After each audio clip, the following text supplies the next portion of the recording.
Pemirsa, Anda masih menyaksikan tafsir Al-Misbah mengenai surah Yunus. Tadi pertanyaan dari Tante Ida, ada orang yang nggak sholat Pak, tapi selalu diberikan kenikmatan. Jadi dia berpikir buat apa sholat lagi, tuh udah banyak nikmat yang datang pada diri dia. Bukan begitu Tante? Ya. Sekarang begini, kita harus tahu. Semua itu ada caranya. Tidak bisa kalau saya mau mendapatkan katakanlah buah tomat, ada caranya kan. Saya tidak bisa gali sumur dapat tomat. Ada semua. Waja'alna likulli syai'in sababa. Segala sesuatu Allah telah jadikan untuk sesuatu itu ada sebabnya. Nah, sekarang kita mau tanya, apa sebabnya atau apa usaha yang harus dilakukan supaya orang dapat duit kaya?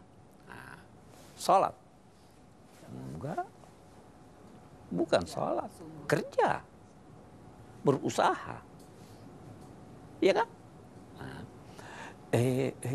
bagaimana supaya saya dapat ketenangan hakiki? Ada, cari duit.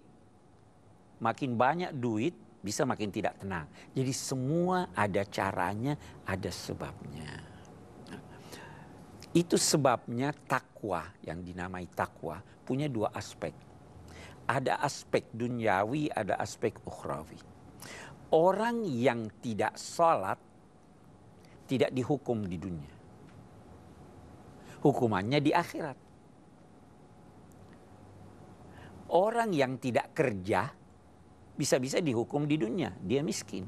Karena dia tidak mengikuti sebab. Jadi, kalau ibu tanya, kenapa ada orang kok tidak sholat kaya? Karena dia ikuti sebab yang ada. Nah, bahkan nanti kita lihat lebih jauh, bisa jadi Tuhan justru lebih menambah rezekinya ini, lebih menambah kekayaan seseorang ini supaya dia larut. Kayak layangan, diulur terus, tiba-tiba putus, jatuhnya. Itu dalam Al-Quran dinamai istidraj. Nah, orang yang melanggar hukum alam yang ditetapkan Tuhan, hukumannya di dunia. Orang yang melanggar hukum syariah, hukumannya di akhirat. Orang yang tidak sholat, tidak dihukum di dunia, dihukum di akhirat. Orang yang tidak puasa, sedang dia mampu, dihukum di akhirat. Demikian seterusnya. Jadi wajar dong itu.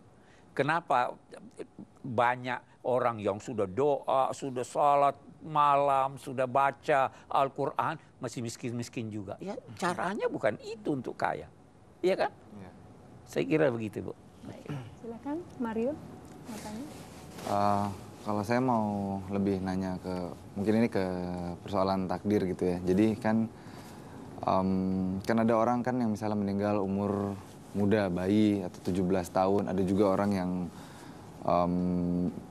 meninggalnya tua atau ya pokoknya kan meninggal kan macam-macam gitu.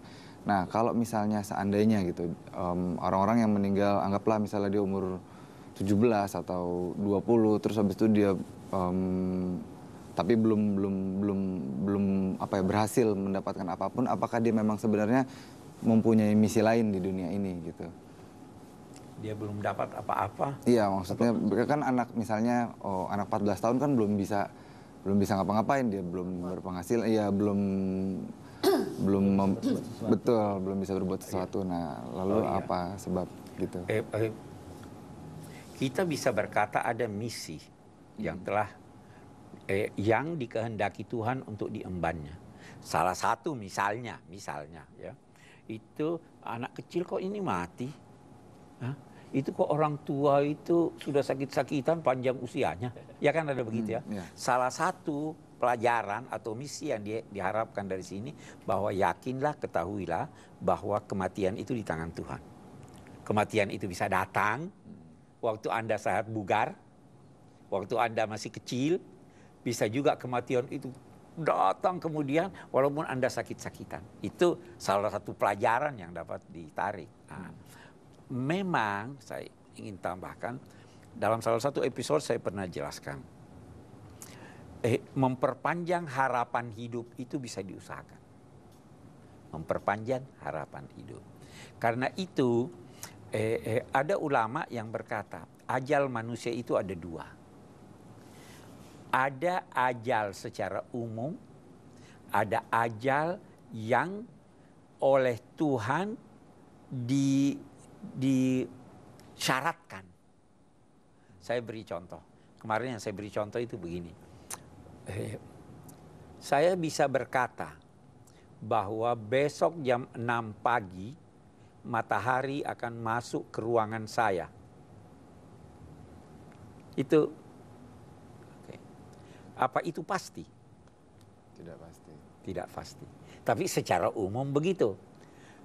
Jam 7 pun dia tidak, matahari belum masuk ke ruangan saya kalau mendung. Ya. Jadi ini bersyarat. Nah, Tuhan bisa begitu. Orang ini akan meninggal umur sekian kalau secara normal. Orang ini akan meninggal lebih cepat atau lebih lambat kalau ada faktor ini. Itu sebabnya ada doa. Panjangkan usia. Siapa tahu itu syarat dengan doa. Itu sebabnya disuruh bersilaturahim supaya lebih panjang usia. Itu sebabnya disuruh berolahraga. Itu sebabnya disuruh sehat. Tetapi semua pasti mati pada waktunya dan semua telah diketahui Tuhan. Itu. Tapi orang meninggal itu kebanyakan karena sakit. Ya. Kan jarang yang sugar bugar atau mungkin ada jantung yang tak terduga. Jadi apakah dia meninggal itu bisa ditunda, umpamanya gini, ada orang yang sadar, aku nggak mau mati muda, saya hidup teratur lah, tidur cepat, pas waktunya, tidak mau makan yang berkolesterol, ya. Terus dia mencoba untuk hidup sehat, tapi memang betul sehat karena kebanyakan kayak kita orang-orang lapangan, artis film kah, siapakah yang umum hidup di lapangan, kan kebanyakan mati muda karena mereka berisiko tinggi hidup mati muda karena memang tidak teratur hidupnya. Itu dokter jantung pun pernah mengatakan begitu.